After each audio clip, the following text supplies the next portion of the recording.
Welcome to the News You Can Use podcast. Today we got EastSide K-boy in the building, man. LA rap artist, entrepreneur in the game. He just switched it up and dropped the R&B album. EastSide K-boy, say what's up to the people, man. East the deal. What's happening with y'all? It's your favorite East Side nigga, East Side K-boy. What's happening? Yes, sir. Yes, sir. Yes, sir, man. Let the people know a little something about yourself for people who don't know. If y'all don't know me, I'm from East Side. I'm from the East Side of South Central. I'm East Side K-boy, obviously. I'm from a small part on the East Side of South Central called the Low Bottoms. Uh, Same side as the OG Harry O. He from the same side as me. I'm from a spot where I always like to give the history lesson first, where only black people are allowed to go. Before there was the Crenshaw District and a Lamar Park where everybody else come to visit and they see.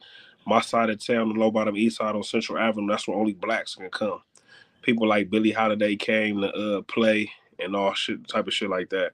41st and Central was the first Black Panthers in Los Angeles. So my side is kind of monumental. So I'm from that area right there.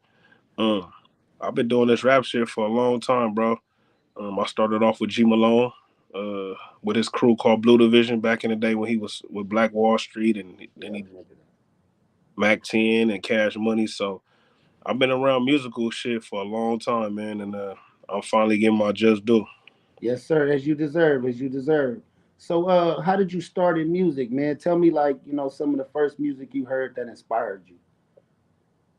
Well, I was always the youngest around the crew with my family and outside of the house.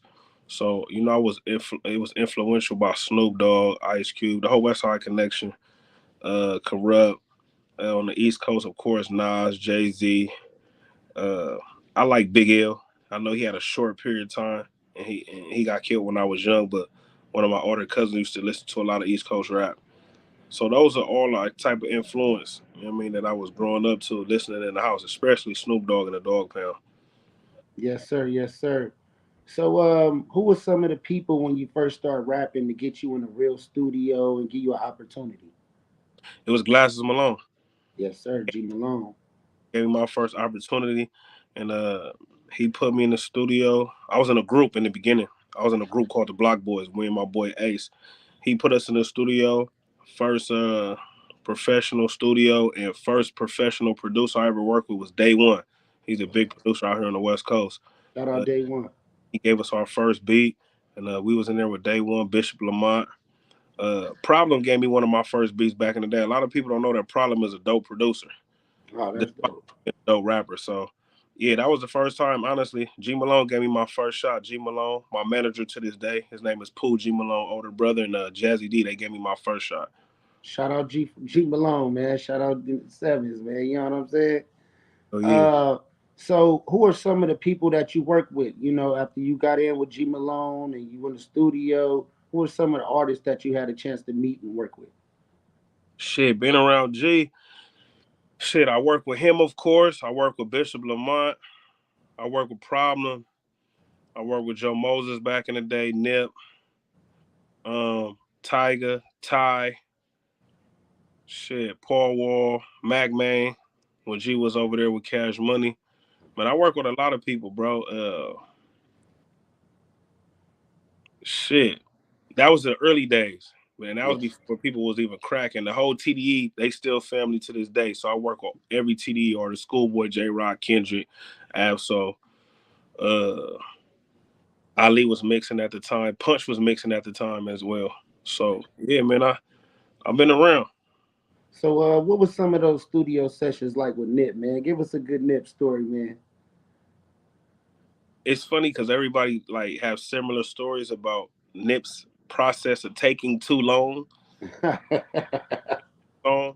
So well, it's gonna be in Nip's documentary whenever Black Sam decides to put it out. But I'm the one who actually introduced Nipsey and Joe Moses. So me and Joe Moses was doing a lot of work together. He wanted to do a record with Nip. I said, "Don't trip, I'll be right back." I drove to the '60s, happened to see Nip where he was, Crenshaw Slauson in the shopping center. Big U was there at the time, and by me being from the East Side, I just wanted to make sure I went through protocol. Right. So by me being in the middle, if anybody know about LA gangbang politics, And, Nipsey was part of the neighborhood Crips. I'm a part of the gangster Crips. So and Moses part of VNG. So like the song, if it would have did what it was supposed to, it would have been a multi-million song, like just for the city of VNG, a person with gangsters off the east side, and Nipsey being a neighborhood. So I asked Big U, he said for sure. Small world, he ended up dealing with Joe Moses' father anyway, back in the day, during their time. So he thought it was cool. So I took Nip over there before we got out the car. Nip was like, man, you sure they gonna trip? I'm like, look, bro, niggas is fans. I know niggas hate to be called fans, but niggas is fans, bro. They actually want you. I said, and if they trip, at the end of the day, it's crap. If they trip on you, they got me. So we started laughing. We walked in. Of course, you could feel the tension in the beginning. Nip going to booth, does the most classical verse that back then he used to always use this phrase in his verses. One of the verses where he'd be like, uh, gold on my neck fat. Oh yeah, some S hat, gold Yeah, on my neck, fat. yeah. Neighborhood, I rep that. Yeah, that. Yeah, Like I yeah. silence when he walked out the booth. Niggas look. Then niggas was just like, nigga on Bloods, that shit was hard. Ha ha. And everybody started shaking each other's hand, introducing each other and all that. And it was love ever since then. We tried to shoot the video, but it was just hard trying to keep our homies from being disrespectful. You feel me? So like the video never got done. Like we all, like I went to everybody's section because I was able to do that. But when I was with the Vans, it was hard for them to keep that this in the neighborhood sign. And when I went to the neighborhoods, it was hard for them to keep this in the VN sign. So it was just like, it was too much. You know what I mean? And at the end of the day, who am I to tell people what to do in their section and they respect the section? So we never got the video done, but we got the song done and everybody developed a relationship. And as everybody seen the relationship, Joey made his own relationship with Nip and they brought each other out on shows and shit like that of that nature. I felt like I was just happy to be a part of history and me connecting the dots. Like Right, you did something real big. That was monumental, man. Coming from the city, I know. You know what I'm saying? Yeah. So bridging the gap in the game, how do you see it right now? Because it feel like 1 minute everybody's kind of getting along, and then the next minute chaos. What do you think? Why does that always happen with our city, man? It's our gangbang politics, bro. It's just simple as that. I was funny. I was on the phone with a New York DJ earlier, and he was asking me the same question. I was just like, bro, the ones who do music, it's not us. We have a different mind frame. We see something different, but everybody from our respected neighborhoods and sections don't see the same future we see or don't do the same thing we do and not on the same page, which is okay. It's cool. I get it. It's a lot of death. It's a lot of turmoil. It's a lot of shit that goes on with this gangbanging shit that a lot of people can't get over. But the rappers and the musicians, we're fine. We all get along with each other. It's when we start bringing our homies around that something may have occurred in the past that they can't get over with certain individuals. Well, not even individuals with that person's hood. Because at the end of the day, none of us know each other. Right. Like, you know what I mean? And when niggas talk about this gangbang shit, it's like, I don't even know a nigga down the street. For me to even hate the nigga down the street, I was just raised to hate these niggas down the street because of what side I chose. So at the end of the day, it always seemed like we're in the right direction, and then some bullshit happened, like how you say. But to me, I just feel like it's not enough of us telling the youth the truth. You know what I mean? And these young niggas be running wild. It's not like back in the day. Like, I respect my elder homies. You know what I mean? So I still go by the protocol in the G code. Like, I listen to them. You know what I mean? If they tell me to do something, well, not even tell, if they ask me to do something, I'll do it. When they talk, I listen. And I take, a lot of niggas is like, we all live in that. I don't care if it's the street shit or the corporate world. Is what have you done for me lately? What are you doing now? Nobody want to hear about a story back in the 90s when you was cracking. These young niggas like, well, we cracking right now. So, nigga, and it's their turn. So I just try to give my young homies a little game and a little education about certain things and just give them the real. That's why they fuck with me. And I fuck with the people that's still in the field. Yeah. So, but back to the question at hand, I feel like we headed in the right direction. We always headed in the right direction. We just still got to lead by example and show them that it's good. And when they see me in these different neighborhoods or these different videos or these different people from different neighborhoods, they see like, okay, maybe it is cool. Because I told them, like, being a rapper, that don't mean like you get a free pass. Nah, Like it doesn't. you're the number one target. Feel me? You're the Yes, sir. trophy. You're the face of your neighborhood. So at the end of the day, I just feel like if we just keep moving in the right direction and in a positive direction, we'll be all right. We got to just show them that it's cool. Yes, sir. Man, I've been seeing you moving around smooth, man. I seen you on stage with Larussell. I seen you in the Hit Boy new video. And I'm like, that's right, my nigga moving. So I'm like, what are those opportunities? How do you, mend those business relationships and be able to move like that and make Bro, that kind of stuff happen? bro, you just got to keep a clean face. That's what we call it. I don't have no smut in the city. I got a clean face. Nobody gonna tell you anything bad. Anybody got something bad to say, it's probably over a bitch. And a nigga just mad and he hating.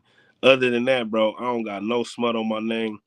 I keep my relationships top notch and secure. So me and Hit Boy been conversing for a long time, but never really got to really sit down and do music ourselves.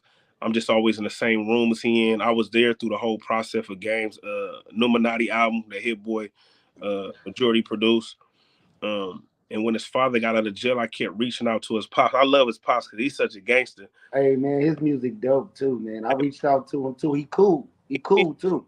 Tape together like that. Every person that you seen him with got a mixtape. His daddy worked nonstop. Big Hit, shout out to Big Hit. That's my guy. Shout out Big That Hit. nigga got a project with me, RJ, Jay Worthy, T Fly. He be working for anybody he come in contact with. He like, nah, fool, let's lock in. So that nigga daddy told me was like, yeah, bro. My apologies for taking a long time to get with you, but I had to do my fact check and my background. But the niggas in the pen told me that you was a good nigga to fuck with, so that's why I fuck with you. I said I got nothing but love for you and respect for that, OG. So it's cool. And then I always just try to bring something to the table. Niggas always come around for handouts, and I never been a nigga like that. So I build my relationships off just being a good, genuine nigga. And then on top of that, I always bring something to the table. I don't never ask for anything first. I always try to give something first. So that's why a lot of people deal with me out here. I always bring something to the table. And it's always good when you bring a bag to the table. Yes, sir. Yes, sir. So, what was some of those early days hanging around TDE? Were you able to do any songs with Kendrick or any of the other members? Yeah, like I said earlier, I did songs with everybody before they became like these big superstars right now that we see them as. Like I did a lot of songs with JayRock. Me and Kendrick got a few songs. I actually was able to put an old one out on streaming platforms called Malcolm X. Did some shit with Absol. Me and Schoolboy probably had like 3 records together. So those sessions was always fun. Those dudes are some funny dudes, man. We all got a sense of humor. Them dudes are some funny dudes. Them sessions was always funny. Them niggas always bagging on each other and joking and shit. So the TDE days was dope. I haven't seen a lot of them in a long time, but I just left TDE Christmas. Me knowing them dudes damn near 19, 20 years, that was my first time going to a TDE Christmas, and Top couldn't believe it. Like, that was his 10th annual, so I haven't seen them in like 10 years. I see JayRock a lot, but everybody like Schoolboy, and I've been seeing Absol recently because he been back moving around, but I ain't seen Top and Punch and Schoolboy in a long time, so it was good seeing my niggas. It was all love. It was good, and they love my transition that I'm going through right now. So it's always good to see them dudes. They miss family for sure. Hey, speaking on the transition, it makes so much sense because it's already a million rappers, but for everybody to be kind of rapping or saying the same thing or doing the same thing, and you to switch lanes and say, "I'm gonna make music for the ladies," you separated yourself from a lot of artists. Was that the goal?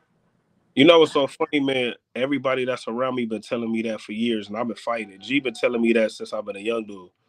Like, bro, you should make music for the ladies. You feel me? Like, I always had a knack for women. Um, I've been with the same woman for like 20 years. I didn't put her through the ringer, bro. When it comes to these, he like, bro, Yeah. have the knowledge and the go ahead to talk about these certain situations. He like, bro, you could be like a street Drake. Like, bro, you really know how to talk to women. I Right. seen you do it in person, like flawlessly. So why don't you do that? But I was so wrapped up in being young, being from the streets, being affiliated with the Crips. G was a Crip. I thought he was trying to like hold me back. I tell him the story all the time. He said, I know you thought I was trying to hold you back. I felt like we was in the same lane. And I felt like since I'm like the charismatic one and everybody like Kboy that I was outshining him. He was like, nah, that wasn't the case. I see that you're a superstar, but you need to do this. So, 10 years later, I figured it out. And I always use like the melodic shit. If niggas know me, they know I done like, I always dibble and dabble in it. I'll do a song or a record where I use auto tune to do the melodic shit. But this time I just went full fledged and I like it here. It's dope. It's been getting me indoors more. Uh, all the rappers that I damn near named that I work with all hit me publicly telling me stay right here. Nigga, this is where you gonna get your bag. This is where you gonna shine. So I was so worried about how the streets would look at me when I was younger that I was like, damn, if I would have did this 10 years ago, I probably would have been where I wanted to be. But it's cool. Everything is timing. And you got to evolve. And I feel like everybody's seeing my evolution and they're going to continue to grow. Like, I'm not going to separate from the street shit. Like, okay, I just dropped the sex on Christmas, but in January, I'm dropping again. I'm doing this project called Ghetto Blues where it's a little bit more for the streets, but it's still melodic, though. I'm going to just stay in the melodic lane because that's where it's at. And I just think it's easier on the ear being a member and you want the other side to really listen to it. I think melodically it's easier on the ear than me blatantly telling you where I'm from or rapping it like I was prior. I think it's a little bit better. It's like when Wally do O3 Flow. He say Bompton and all that, but we can actually hear ourselves singing the words with him, even though he uses the word Bompton instead of Compton and all that, because it's easier on the ears. Even though, you know what I mean, being in a crib, I find myself singing that. But because it's cool. So I just feel like in certain things, Ransom 1500 told me that, melody is always key. Melody's always gonna win. So when something is melodic or somebody can catch the melody too, babies remember melody. My daughter's 6, but when she was like 3, she was singing Drake and shit song because of the melody. So I said, okay, that's like a hidden gem in music that a lot of people don't know. Like melody works all the time. Yes, sir. Yes, sir. And you're right. It is easy on the ears. That Your Gift, man. That's a hit. If you ask me, that's a hit, bro. I think that's the one you should push and shoot some videos for. No, so That still shoot the video, but that's the only one that's like themed around Christmas. But niggas like, so what? That shit's so hard. We don't even Never. hear that It's a it's a Christmas song. slap. The way you put it together and the way you used the Christmas with it made it hit different. It just hit different, man. That's all I'm gonna say. I That hope sound that like a we song play that'll that take over the every summer, bro. every every year, every year. I hope Yeah. niggas every year. Yes, sir. And now you like I know you're gonna drop one every Christmas now. Part one, part two, part three. You I might as have to well. now. Yeah, I have to now. Yeah, Yep, yep. So you got something with that. That was very smart. I like the marketing with that, man. That was dope. yeah. We So still videos off that. We not done with it. We still gonna shoot videos off that too. yes, sir, you got to, man. That's the jam right there. I'm telling you that Your Gift. That's what's up. So seeing people like Larussell start in his backyard, take his career into his own hands, like what I'm trying to do with this. How does that inspire you going forward? Are you looking for a deal, or you want to stay independent? Honestly, bro, it's like I tell people, it's what situation is best that fits you.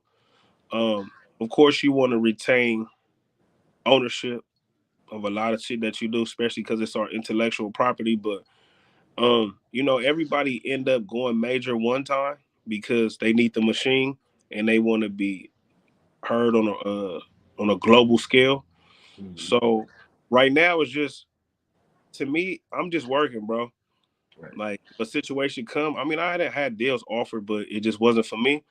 So if the right situation come, of course, I'll take it. That's everybody's dream to sign a record deal. But our our common goal is to make money off the thing we love to do. And dealing with Larussell lately and really building my friendship with him, he cracked the Da Vinci Code on making money. Like Yes. this is an art form, yes. Um, we love to do it. Yes, this is our passion, but we also gotta feed our kids. And for people to pay for something that we take pride in and take our time to deliver is always a blessing. So for him to still have people to buy in the climate that we in, a streaming is dope. He's not the only one, but he's the one that everybody's paying attention to right now. And he's the one that's laying the blueprint. I told him the other night when I was with him that bro, you just Nipsey on steroids. I Yes, said, if sir. bro was alive, y'all be fucking with each other, guaranteed. And I said I could stand on that. I know he'd be fucking with you. Yeah, it's inspiring, man. I've been watching. I used to hit him up before he got, as big as he is now, and he would give me a little game and jewels. So, shout out to Larussell, man. It's real inspiring, man. I'm gonna try to get him on here. Genuine dude, so I just always got to give him his flowers. That's my guy right there, and he actually told me that because he announced it at that show, so it's nothing new that he gonna be doing a residency in LA every month next Yeah, year. So he want me to help him, put a couple of those together. So be looking forward to seeing me on one of them, probably rocking out with him. Me doing more than crib walking, and then just he gonna be here for the whole year. So it's gonna be dope, man. We got some shit in store right now that we try to put together. But he one of the hardest working niggas I know right now, bro. And I love it. I tell him he's inspiring and motivating. Like, he keep me going. I told him, like, it's niggas like him that keep me going. So that's why I said, yeah, y'all got this sex on Christmas, but in January I'm dropping again. February I might drop a project every month. You know that what I mean? makes sense. So, are you gonna drop on streaming platforms, or are you gonna drop on Even Biz? So I'm gonna still do my things. I know people seen me make that announcement. I don't know what project I want to drop on Even Biz, but I'm gonna do like how he does. Like, I'm gonna still keep it on streaming platforms. For the people that's in that climate, that's it's what's the word I'm looking for? It's convenient for them to just go on Apple Music from their iPhone or go to Spotify from whatever device they have. It's convenient. But the people who really support you, you will filter that out, because once I drop it on Even, I'm gonna see where I'm at. And I think just to see where I'm at, I'm gonna drop soon on Even, just to see how many people that really support and will really buy from me. And then, once you see where you at, that shit gradually grows. It might just be 100 people who buy. It might be 50. But to me, I'm happy if 2 people buy anything from me. You know what I mean? Right, right. So at the end of the day, because everything is a stepping stone. I tell niggas like how my boys tell me that got a cold workout. He was like, you think we can just do 70 pull-ups? Like, we just can do it? No. We started off doing 1 pull-up. Then it was 2. Before you know, it was 10. Then it was 20. Now we got our whole routine. So I feel like that's how you got to build with your music and your fan base. And we have to prepare them and help them get used to buying something from us. Because right now they just used to going on the platforms that they go on. So we have to get them accustomed to doing these type of things. Right. Larussell has a fan base where he got them accustomed to, okay, I can go purchase this. I can go support this person. I do want to go purchase a ticket and go see him live. Like, I really admire what he does. You know what I mean? Yes, sir. So They buy into the personality and they buy into the music. You know what yeah. I'm saying? And a lot of people tell me, like, bro, a lot of people just gonna buy into your personality. Like, your music is dope, but once people fuck with you and get to see the person you are, they just gonna buy into your personality. And that's a win for me too. So Yes, I used to sir. take that disrespect because I know so many people in the industry, bro. And I said this year I have to use my resources, and I'm ready to get the no's and the yeses. But G Yes. used to always tell me, like, bro, everybody fuck with Kboy. I remember he telling me, he was like, man, Busta Rhymes love you, but I bet you he can't tell you a Kboy song. I used to find that offensive. Like, man, you a hater. He like, nigga, no. You need to use that because he likes the person you are. So you probably can get anything out of them because they fuck with you. And 9 times out of 10, that's how my features come about, because they probably ain't never heard a song from me, but since they fuck with me, they like, all right, for sure, shoot it. Then they find out you really dope. You Yeah, know what I'm saying? facts. So how do you feel about the music industry? Man, I started around the time you did. I had a little buzz. My boy Brody Brown, I don't know if you're familiar, 1500 or nothing. Them is my guys. So that's my homie from my neighborhood. I'm from Compton.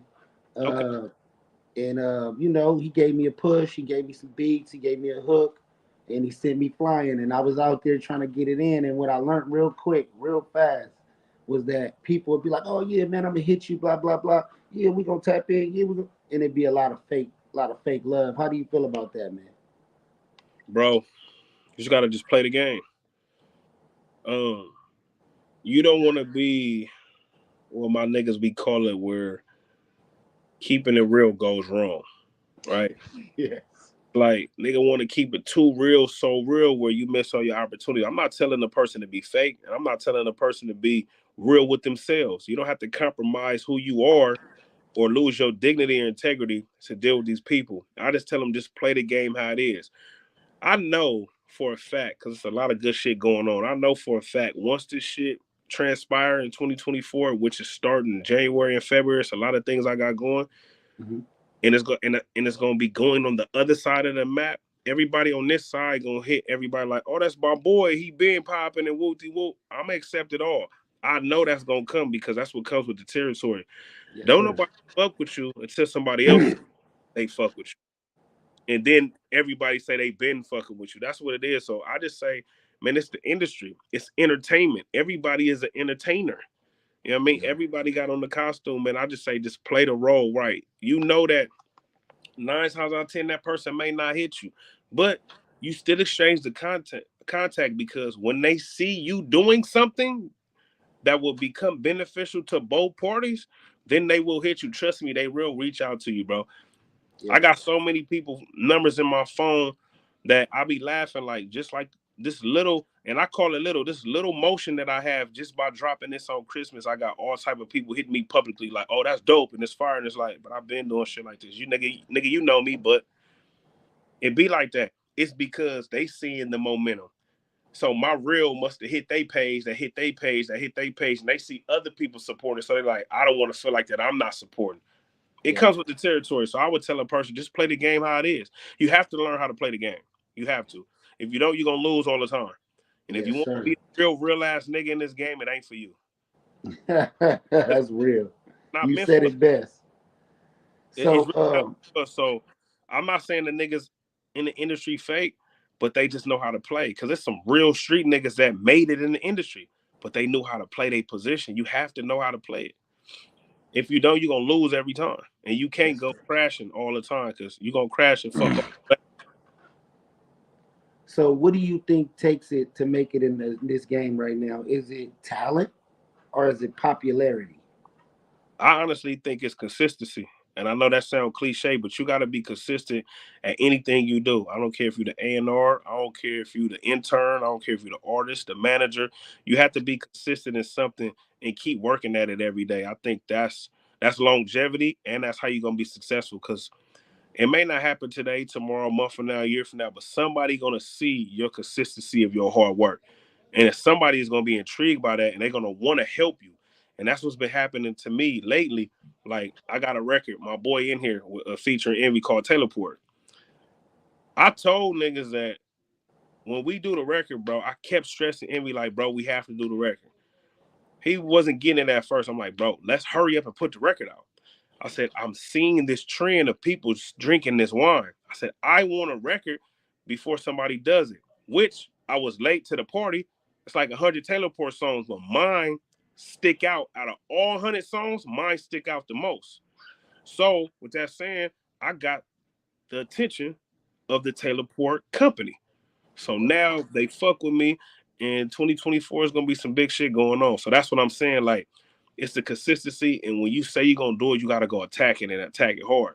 So since that record, a lot of DJs on the East Coast, because that wine is big on the East Coast, they fuck with it because they feel like the record is dope, but they also know about it, and they feel like it could be around for a long time because it's a drink. Drinks be Right. around for a long time. You can make a Hennessy song right now and it can last forever because Hennessy ain't going nowhere. They like this is a Right. prestige wine that's gonna be around for a long time because it's already been around since the 1800s. So it to make it, you just have to be consistent. It is it's that's not talent, bro. A lot of niggas is boo boo, but you have to be consistent and you have to have dope, firm relationships that mean something, that's meaningful. You can know a gang of people, but I learned something in this too. People be like, it's who you know. Well, that's part of it. And then I learned something that's who introduces you. And that's what in the business or even streets. Like you just told me that you from Brody B neighborhood, so you out the Willowbrook area. So Yeah. that's cool. But you a solid nigga from your side and they fuck with you. But if somebody else try to introduce me to your homies that's not really nothing, nigga gonna walk around and be like, man, don't might fuck with that nigga anyway. So fuck who we bring over here. So that's the same thing in the music business. It's who Right. introduces you. it's a quick story, cause and damn I hate it too, cause we getting good too. My phone gonna die, but we probably got like 20 minutes. I was in the Atlantic building. Okay. I was going because Atlantic was fucking with me. Some A&Rs wanted to fuck with me. So Dallas Martin came out. My guy tried to introduce me, and it's no shade to him. Shout out to my nigga Finesse anyway, cause shout out to Finesse, cause he's a dope individual. That's my guy. He just didn't have the relationship with him that he thought he had.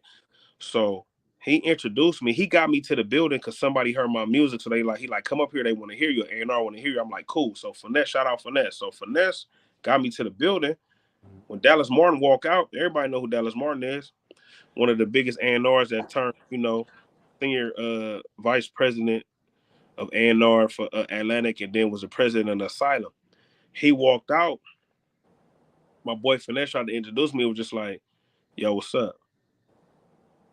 Same day, same night, I walk in to a nigga named Corp, one of the biggest producers that nobody probably not gonna know because he's not in the limelight. He's behind the scenes. He done everything with Beyonce, all type of shit. His name Corp, but everybody respects him in that building.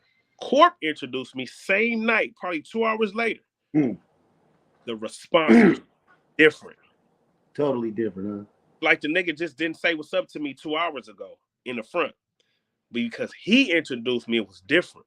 So then it was like, okay, this kid may have some substance because why is he introducing me? So that just goes back to it all. It goes back to the question you said: was it talent? Is it popularity? I feel like it's your relationships and it's your consistency into your passion, into your drive.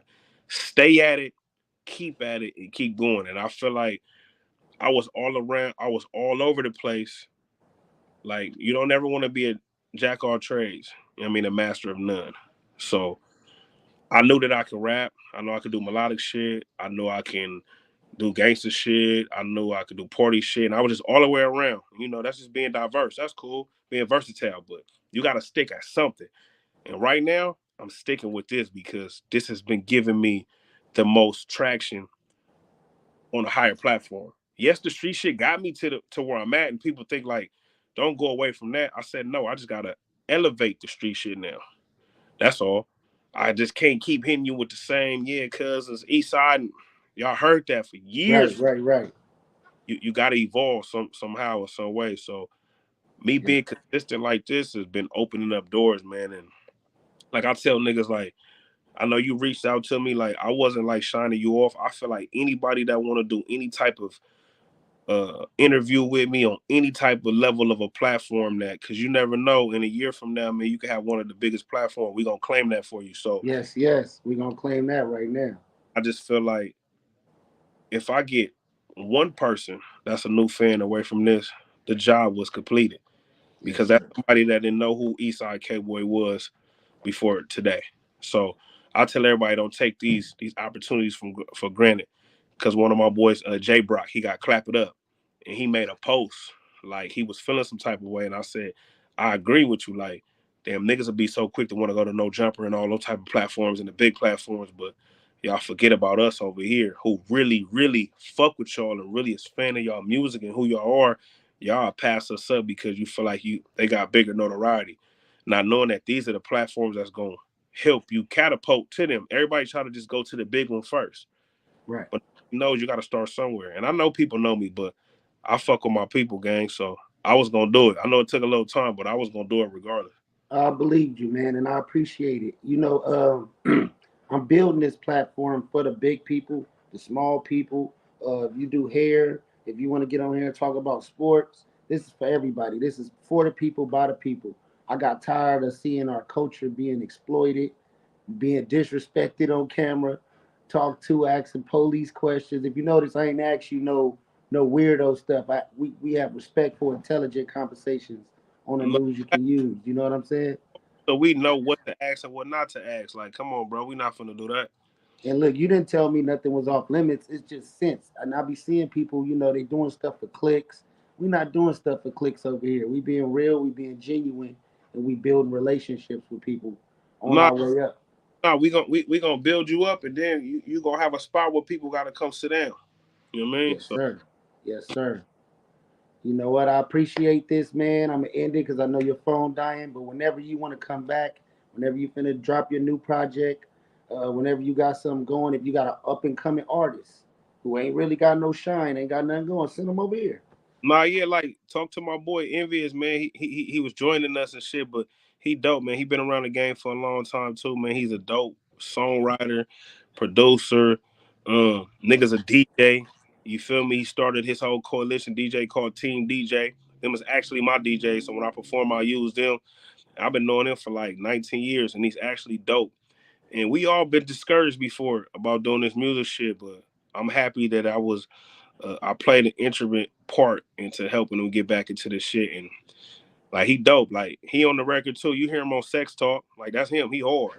Like, you know All what I mean? right, man. I gotta get him in. I gotta get him on, man. Yeah, nah, he dope, man. It's just like just shout out to everybody that's fucking with me. From the Taylor Port Company, from Team DJ, my management pool and all that. Like it's all good. We coming 2024, you know what I mean? Yes, sir. 2024. Y'all go get that new album, man. That thing banging, man. Y'all go check that out. I had some big wigs that I did an interview earlier. I was like, man, y'all gotta go bump that Kboy. They like R&B, Teddy Riley era. I'm like, man, y'all gotta check that out. Nah, it's funny because I got some like my last project, Gangsta Need Love, nigga RL from Next is a big fan.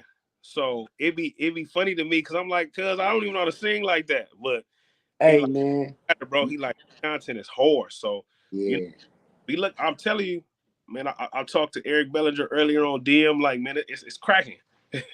Yes, sir, man. You bringing R&B back when real singers can't. You know what I'm saying? You doing it. We just doing So it. We gonna call this motherfucker Rhythm and Gangster, man. It's rhythm RNG. and gangster, brother. Yes, sir. All right. This is the News You Can Use podcast. That is Eastside K-boy. I am Big Surf God. Much love. Happy holidays to y'all. Go get his new album, Support, and we out. For sure, East Side.